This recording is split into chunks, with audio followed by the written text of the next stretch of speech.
Oke. Nah, pada sesi kedua saya akan lanjutkan. Saya akan masih berbicara agak lebih dalam lagi, masuk ke technical perspektif ya dari big data.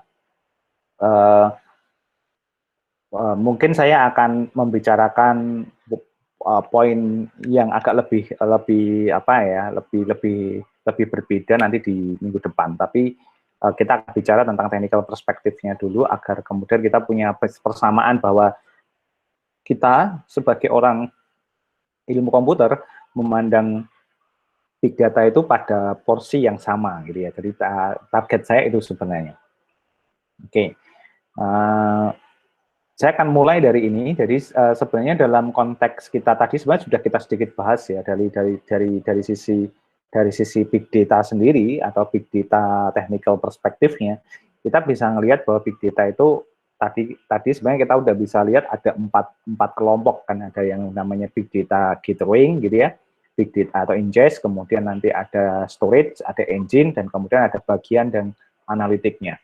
Tetapi kalau kita mau bikin layer, sebenarnya kompartemennya itu tidak 4 semacam itu ya, tapi cukup 3 sebenarnya. Jadi ada yang kalau ini kemudian biasanya dipakai sebagai pembagi sertifikasi di bidang big data. Jadi saya sekitar mungkin 2 tahun lalu mungkin itu sempat menjadi asesor ya dengan TUV Renlan itu untuk membuat sertifikasi Big Data Arsitektur ya, atau Big Data Engineer. Nah, itu levelnya ada di sini, di level yang kedua, Big Data Arsitektur. Nah, jadi secara umum kita bisa bagi menjadi 3 layer. Jadi kalau kita bicara Big Data itu, pertama kita bicara infrastruktur ya, jadi Big Data infrastruktur. Ya, seperti halnya infrastruktur pada sistem komputer lah, kita butuh jaringan, butuh sistem operasi, sistem pengoperasian, dan lain sebagainya. Tetapi di dalam konteks kita big data ini ya, maka kita akan memahami bahwa infrastruktur yang kita pahami itu adalah konvergensi antara Internet of Things, ya, kemudian nanti juga ada apa namanya cloud ya, cloud itu sendiri, kemudian storage ya. Nah, delivery-nya bisa macam-macam, bisa menggunakan cloud services, bisa juga on-premise. On-premise itu ya perusahaan atau organisasi punya sendiri, punya alat sendiri. Nah, sebenarnya memang agak ada sisi yang disayangkan ya. Jadi ketika kita kuliahnya online semacam ini, saya biasanya kalau di S2 saya selang-seling. Jadi minggu pertama di kelas, nanti minggu kedua kita tetap di kelas tapi pindah ke lab. Jadi karena di lab sistem komputer dan jaringan itu kita punya fasilitas meskipun belum dikatakan sangat bagus, tapi ya it's work untuk big data environment itu kita sudah punya gitu. Jadi itu yang salah satu yang sebenarnya ingin kita kenalkan ya, sehingga nanti teman-teman mungkin nanti kalau mau melakukan penelitian untuk kepentingan tesisnya itu bisa memanfaatkan fasilitas itu dengan sangat baik. Ini juga saya sangat menyayangkan ya, jadi hampir 2 tahun saya mencoba membangun big data cluster, kemudian big data environment, sekarang kita punya storage besar, kemudian punya engine AI, punya engine big data sendiri. Nah, tapi pandemi gitu, jadi sangat sulit sekali. Padahal kita mau buka akses untuk ke internet juga sulit sekali dari kampus ya. Nah, ini juga sangat disayangkan. Jadi, tapi ya let's see, kita harus bersabar dulu lah gitu ya. Nah, kemudian itu di infrastruktur. Yang kemudian baru yang kalau kita nanti membicarakan tentang big data arsitektur, nah engine storage itu yang kita bahas di arsitektur, itu golongannya arsitektur. Ya, dari Hadoop, MapReduce, machine learning, big data infrastruktur segala macam itu ada di situ. Nah, yang terakhir itu adalah berapplication. Nah, application ini macam-macam ya. Ini ranahnya bagaimana big data itu dikemas menjadi suatu aplikasi. Nah, misalnya aplikasi untuk mendeteksi COVID, ya, itu juga aplikasi untuk big data. Bisa bentuknya mobile atau bentuknya yang lainnya. Which is misalnya yang sudah dihasilkan oleh UGM untuk COVID, misalnya Genus dari Prof. Kuat, itu juga menurut saya nanti masuk dalam kategori di application yang nanti bisa datanya kalau tiap hari atau banyak berjuta-juta orang udah pakai, nah muncul nanti kumpulan data besar yang kita butuhkan untuk processing analitiknya. Jadi itu sangat-sangat menjadi menarik. Ini juga sedikit aneh ya, nyinggung isu yang di Genus itu kan di televisi kadang masih ada kontra dan positif. Nah, kalau di dalam kacamata orang big data sebenarnya itu wajar karena sebenarnya nanti memang ultimate-nya dari alat ini adalah ketika sudah dipakai oleh banyak orang, tersebar di berbagai tempat, data banyak yang terkumpul, Otomatis nanti analitiknya atau modeling akurasinya jadi jauh lebih representatif dan sebanyak orang yang menggunakan, kan begitu ya. Jadi itu yang menjadi salah satu poin terpentingnya. Nah, kemudian yang berikutnya adalah kita harus memahami bahwa big data itu proses. Jadi kalau tadi kita bicara big data itu sebagai by definition sebagai datanya itu sendiri, kemudian big data itu punya arsitektur atau teknologi, maka sebenarnya big data itu proses. Jadi saya ingin bilang bahwa satu, kalau big data itu definisi pertamanya adalah kayak seni mengolah data tadi, berbagai macam karakteristik. Kemudian yang kedua, big data itu teknologi. Jadi kalau kita bicara big data itu teknologi, seperti kita bicara teknologi komputer gitu. Tadi ada data gatheringnya, ada storage-nya, ada engine-nya, ada analytic engine-nya. Tapi satu sisi lagi adalah sebenarnya big data itu adalah proses. Jadi kalau kita melihat big data itu seperti metode penelitian kalau bahasa saya. Nah, jadi sehingga berbeda cara berpikirnya. Cara berpikirnya itu tidak sekedar hanya data di-input, diolah, kemudian menghasilkan output gitu ya, informasi, tapi itu proses bertahap dengan kaidah-kaidah ilmiah yang akhirnya bisa dipertanggungjawabkan hasilnya. Dalam konteks ini, big data proses itu dimulai dari identifikasi yang data sources. Jadi data source apa saja yang harus kita dapatkan untuk kemudian bisa melakukan data gathering.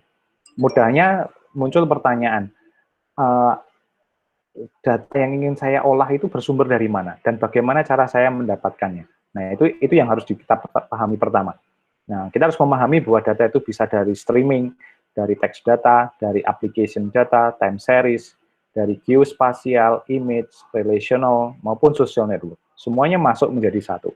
Nah, kemudian nanti ada yang namanya big data capabilities. Nah, itu proses ya. Jadi kita bisa lihat tadi di arsitektur itu sebenarnya ada di sini semua. Bagaimana data itu dikumpulkan menjadi satu, dilandingkan ke dalam storage. Jadi nggak bisa tiba-tiba kita dari Twitter dapat langsung diproses, tapi harus dimasukkan dulu ke tempat storage-nya, kemudian di analitik, diproses dulu untuk dari dataset menjadi data mart, dataset yang siap untuk dianalitik, baru dari data mart itulah yang kemudian di-feeding kepada mesin analitiknya. Jadi ada prosesnya. Jadi orang kayak bikin roti ya. Sumber datanya, sumber bahannya dari pasar dikumpulkan jadi satu, ditata dulu, kemudian dimasukkan ke freezer, mungkin sudah diponto-ponto gitu, dipilah-pilah, kemudian kita ambil secukupnya untuk kemudian diolah menjadi suatu masakan tertentu. Nah, baru kemudian kita melakukan yang namanya analitik, gitu ya. Dan analitik itu tidak bisa langsung ya, bahasa saya instantly, tapi harus mengikuti alur analitiknya. Dimulai dari pertanyaan what do you have ya. What do you have itu apa yang ada saat ini. Nah, ini maka tekniknya adalah menggunakan exploration and discovery. Makanya ada teknik data analitik namanya exploratory data analytics gitu ya. Kemudian nanti ada descriptive. Kita mengetahui apa yang sebenarnya terjadi saat ini. Nah, baru kemudian kita melakukan prediktif untuk mengetahui apa yang terjadi, apa yang mungkin terjadi. Kemudian preskriptif, apa yang nanti efeknya, dan kognitif, apa sebenarnya knowledge-nya. Nah, jadi ini sebenarnya kalau kita mau masuk ke sini ya, kita harus mulai dari awal. Nah, jadi semacam itu.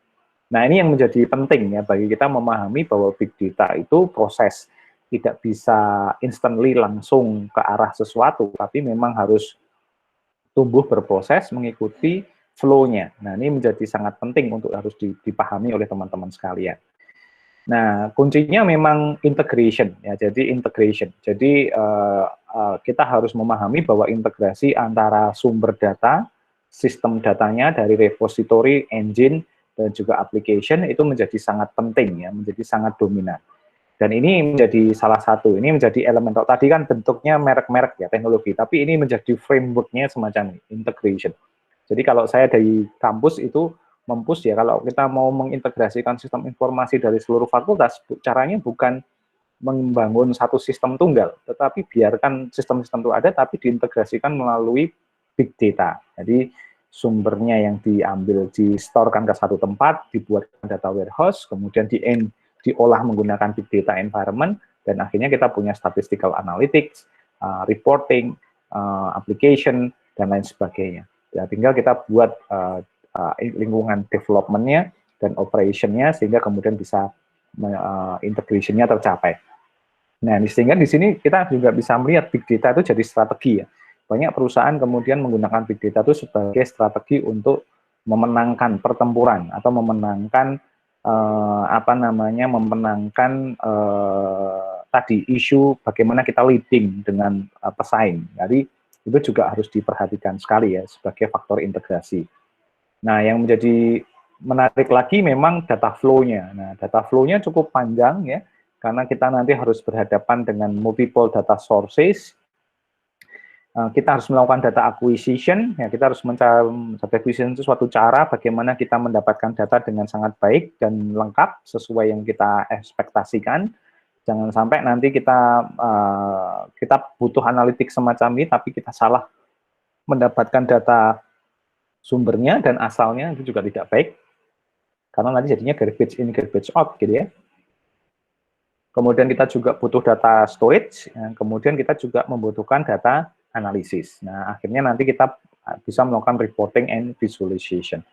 Nah, pada data flow ini bisa kita lihat juga bahwa tools-tools yang dipakai pun kita harus merangkai satu-satu, ya kan? Harus merangkai satu-satu. Tidak ada satu single application itu bisa dilakukan. Nah, ini sehingga nanti ada isu tentang interoperabilitas, ya kan? Kita isu tentang bagaimana menautkan satu tools dengan tools yang lain agar bisa bekerja sama dengan baik dan seterusnya. Ini juga menjadi salah satu tantangan tersendiri ya. Nah, kemudian ini sebagai contoh, ini supporting teknologi dari big data ya. Jadi kalau kita punya multiple data sources, maka kita bisa menggunakan transfer data yang berbasis network ya, NFS, gitu, network file system, atau kita bisa menggunakan API gitu ya, misalnya menggunakan Kafka. Nah, kemudian kita collect, nah kemudian baru kita proses datanya menggunakan beberapa engine ya, dari MapReduce, Hive, Spark, Flink, Storm, banyak sekali. Nah, kemudian ini bisa kita simpan dulu, dan kemudian nanti kita bisa serve datanya ke visualisasi atau analitik tertentu. Nah, tentu saja ini kalau kita bicara semacam itu, maka muncul kebutuhan yang namanya Big Computation Environment. Nah, ini yang ingin diwujudkan oleh Lab SKJ sebenarnya, atau Lab Sistem Komputer dan Jaringan. Yang kemudian kita kasih nama ini Cyber System. Jadi bagaimana kita punya sistem tunggal yang mengorkestrasi dan mengintegrasikan berbagai macam sumber data dari sensor-sensor, kemudian menggunakan platform jaringan apapun, mau Wi-Fi, Bluetooth, internet, dan lain sebagainya.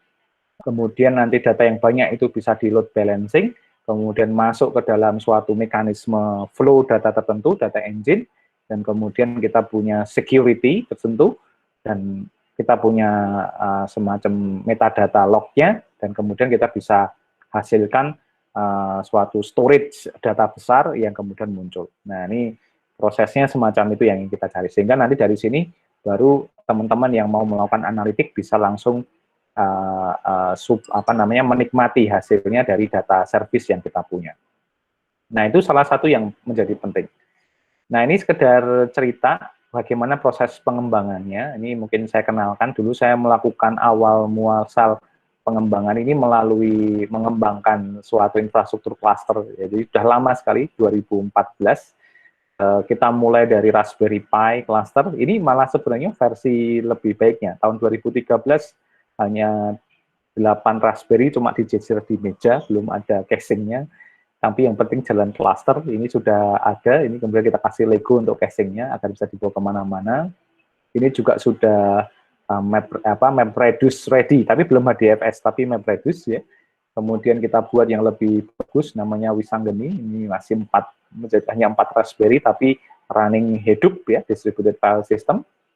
Nah, kemudian di lab kita juga punya ini, Wisanggeni 1, 32 Raspberry Pi, cluster ready, ya, dan juga running untuk big data processing dengan konsep cluster.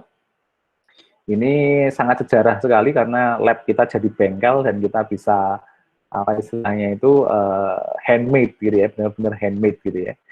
Nah, ini kemudian kita sempat bikin yang versi 2, ini menggunakan Raspberry Pi 3, ini juga salah satu yang kita kerjakan. Jadi sebenarnya menarik sebenarnya di Lab SKJ, kita punya engine-engine yang bisa digunakan untuk itu. Kemudian ini agak lebih serius, kita pakai Intel NUC ya, dengan prosesor i5, sehingga ada 9 node, termasuk head node-nya, 10 tadi, 10 dengan head node, sehingga kita punya kemampuan yang cukup bagus. Ini ada Hadoop, Spark, jadi ini cukup baik. Ini juga kemarin ini dari cluster ini kita bisa memproses tadi 73 tera data dalam kurun waktu 3 sampai 7 jam. Nah, saya agak lupa ingat itu. Jadi semacam itu. Jadi cukup fenomenal juga. Ya, tapi meskipun kemudian 1-2 node-nya sekarang meninggal gitu ya karena kepanasan. Nah, jadi semacam itu. Nah, ini menjadi menarik ya. Jadi itu yang kita kembangkan. Jadi dari sisi arsitektur ini juga agar teman-teman terinspirasi gitu ya, bahwa kita bisa melakukan penelitian dari sisi arsitekturnya. Jadi bagaimana merangkai arsitektur big data untuk kepentingan science computational misalnya. Ini saya lagi nyari mahasiswa nih, kalau ada teman-teman di tesis yang akan tesis atau mungkin baru mau proposal atau mungkin baru ngintip-ngintip ide, salah satunya adalah ini, membangun arsitektur data center untuk processing big data. Nah, ini sangat diperlukan oleh kita. Nah, kalau ada yang tertarik, silahkan kontak saya, it's okay. Saya akan sangat senang sekali. Nah, kemudian kita bangun sendiri juga operating system. Ya, operating system ini juga kita bangun sendiri, namanya Gamma Box OS, nanti bisa dicek ya, di gammabox.id, itu kita sudah rilis nanti di bagian operating system. Nah, itu juga kita membuat sistem operasi yang di dalamnya itu sudah ready dengan semua environment big data, sehingga orang kalau mau bermain big data tidak lagi kesulitan ya. Jadi semacam itu, dia udah big data ready, cluster ready, dan juga fully optimized dan automation. Jadi orang nggak perlu lagi harus compiling satu persatu. Nah, ini arsitekturnya Gamma Box OS ya.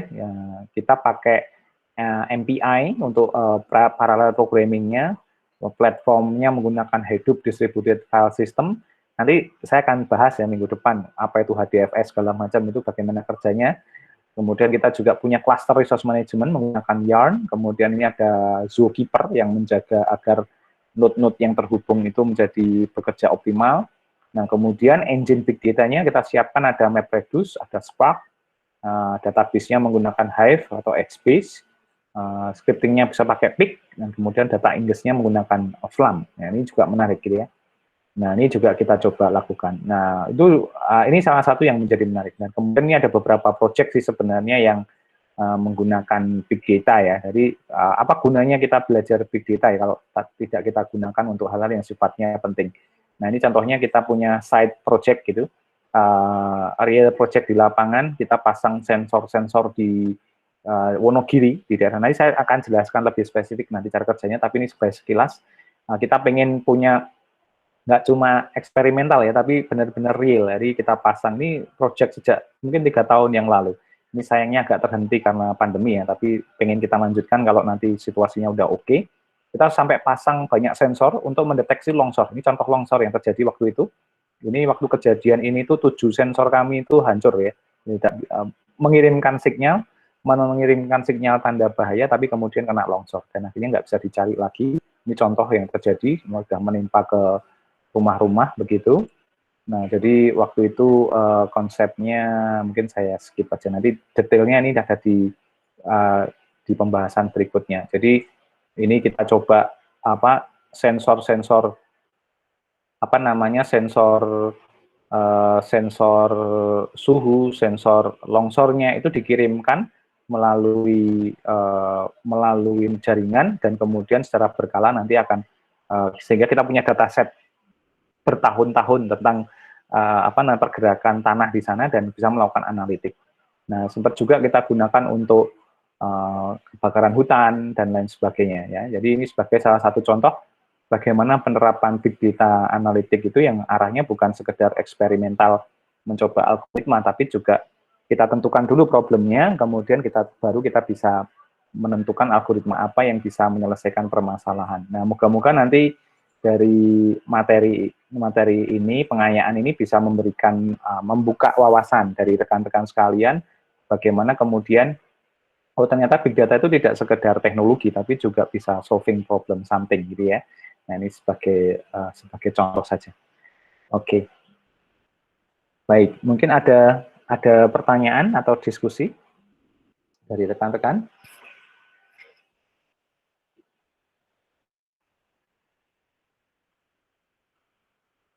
Baik, kalau tidak ada waktu 1 jam ke depan, nah ini saya ingin memberikan aktivitas kepada rekan-rekan sekalian.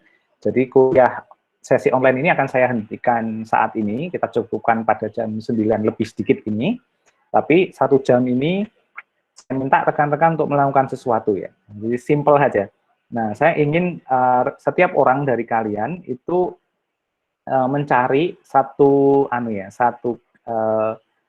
kalau melihat tadi pembahasan kita tentang big data gitu ya. Nah, coba digali gitu problematika apa di kita di Indonesia yang saat ini marak yang sebenarnya bisa kita solve dengan big data. Nah, kemudian mungkin sudah ada inisiatif gitu ya, inisiatif apa pengembangan teknologi atau pendekatan yang dilakukan. Coba dikumpulkan ya, dicari, dipelajari bagaimana cara proses kerjanya dan kemudian bikinkan saya maksimal 5 slide saja, 5 slide gitu ya. Mungkin halaman 1 judul gitu, tapi ada 4 slide konten, satu isinya tentang problematikanya. Jadi slide pertama adalah problematika, poin-poin aja, tidak perlu sangat detail. Kemudian yang kedua, dia teknologi big datanya untuk seperti apa? Dia bentuknya seperti apa? Apakah dia hanya analisis dashboard atau dia pakai IoT atau something begitu ya, integrasi segala macam. Dan kemudian yang ketiga, teknologi di belakangnya apa kira-kira? Nah, coba diidentifikasi, karena biasanya project itu kan menjelaskan, oh dia di baliknya pakai apa. Dan yang terakhir, yang slide keempat adalah dia ingin solving apa, atau manfaatnya apa. Ya, jadi kayak gitu. Nah, silahkan nanti coba dikerjakan sebagai aktivitas, dan kemudian disubmit ya, di elok, nanti saya kasih assignment, nanti disubmit di situ, dalam bentuk PPT atau PDF juga boleh. Dan nanti minggu depan secara random saya akan minta untuk dijelaskan ya, jadi semacam itu. Nah, jadi batas waktunya nanti saya kasih tahu di elok aja gitu ya. Jadi gitu. Mungkin itu dulu. Ada pertanyaan? Saya izin bertanya, Pak. Boleh silakan. Siapa Terkait Mbak Laura? ya, terkait teknologi di belakang, maksudnya contohnya bagaimana ya, Pak? Jadi misalnya, oke, ini ada satu inisiasi menggunakan big data untuk penanganan banjir di Semarang, misalnya kayak gini. Nah, coba dikulik, dia teknologinya seperti apa. Misalnya, oh ternyata data gatheringnya pakai sensor, kemudian datanya dimasukkan ke storage gitu ya. Kalau sulit ya diandai-andaikan saja. Mungkin kita coba pakai logika. Oh berarti caranya semacam ini, ya, gitu. Atau mungkin, oh Jakarta punya smart city, ya, mungkin pakai kayak gini. Polisi pakai apa namanya sekarang tilang elektronik. Nah itu gimana itu kayak gitu. Nah coba dicari hal kayak gitu. Kalau ada referensinya, ada website yang menjelaskan, ya tinggal diambil gambarnya, kasih referensi, gitu ya. Jadi ini tugasnya sebenarnya hanya mengkolek informasi, bukan kita kemudian mendesain, bukan. Tapi harus ada. Tapi kalau misalnya nggak ada evidence-nya, ya kita coba pakai logika saja, gitu. Maksudnya bedanya dengan teknologi big data itu apa ya, Pak? Maksudnya gimana? Sorry. Kan tadi ada satu slide khusus untuk teknologi big data dan setelahnya baru teknologi di belakangnya. Maksudnya perbedaannya apa gitu? Iya, nah, jadi gini, kan tadi ada teknologi big data, jadi mungkin kayak alur ya, atau proses, arsitekturnya kayak apa. Jadi, oh ternyata nanti dia butuh data gathering dari ini, dari sensor, nanti masuk ke storage, kemudian nanti baru dianalisis gitu. Nah, yang dimasukkan teknologi di belakangnya misalnya, oh IoT-nya tampaknya pakai ini deh, mungkin pakai kamera, pakai thermal kamera, kemudian di sini, oh di sini pakai mesin learning, di sini pakai apa begitu ya. Jadi semacam itu aja. Oh ya, baik. Ya, oke. Kasih. Ada lagi? Kalau apa nih? Sorry, ini Wahyu nih. Sorry, di chat. Yap, via email boleh, silahkan. Nanti saya umumkan juga, saya ada jadwal mingguan untuk yang mulai tertarik untuk join ke diskusi. Jadi mungkin mau shopping ide dulu, cocok-cocokan apa tidak, nah itu boleh. Jadi tidak harus dari ya intinya welcome saja untuk diskusi, nanti boleh join di sesi itu. Oke. Pak mau bertanya, Pak? Ya, Pak. Saya mau bertanya. Halo, Pak.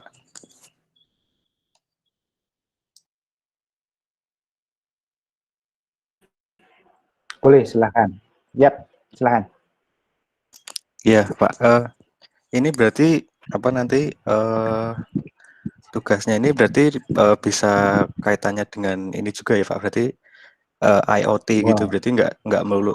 Maksudnya bukan yang kalau big data kan maksudnya kan kayak yang harus, karena kan kita mungkin rada masih, kalau saya sendiri masih bingung gitu. Jadi kayak big datanya itu apa harus yang kaitannya itu nanti harus yang nanti ini kasusnya itu yang memungkinkan datanya itu besar atau bagaimana gitu, ataukah nanti kalau yang berkaitan dengan sensor atau penanganan seperti itu kan berarti ada kaitannya dengan IoT juga gitu, Pak. Yap.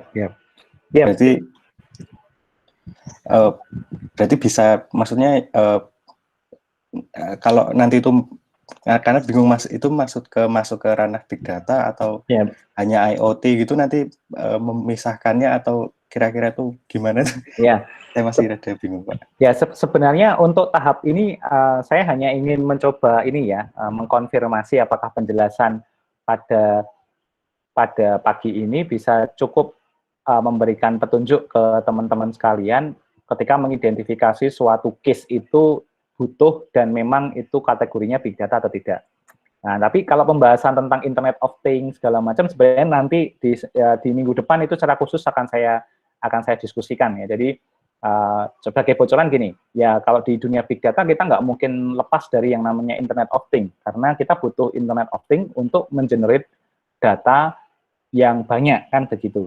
Nah, jadi kita nggak bisa ini yang nanti saya ingin jelaskan bahwa kita sebenarnya agak terjebak sekarang itu memisah-misahkan antara IoT, big data dan cloud.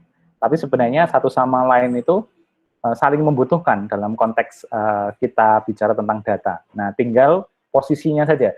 Kita menempatkan Internet of Things itu sebagai alat untuk tadi mengumpulkan data yang ekstra banyak atau data gathering.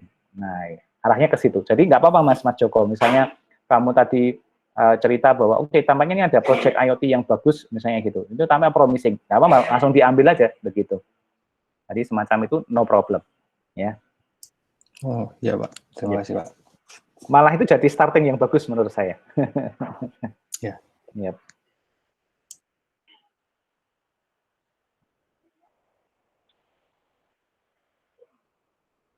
Oke, ada lagi? Boleh nanti kalau misalnya timbul kebingungan, kontak saya feel free untuk di WA atau yang lain, atau bisa melalui email juga nggak masalah.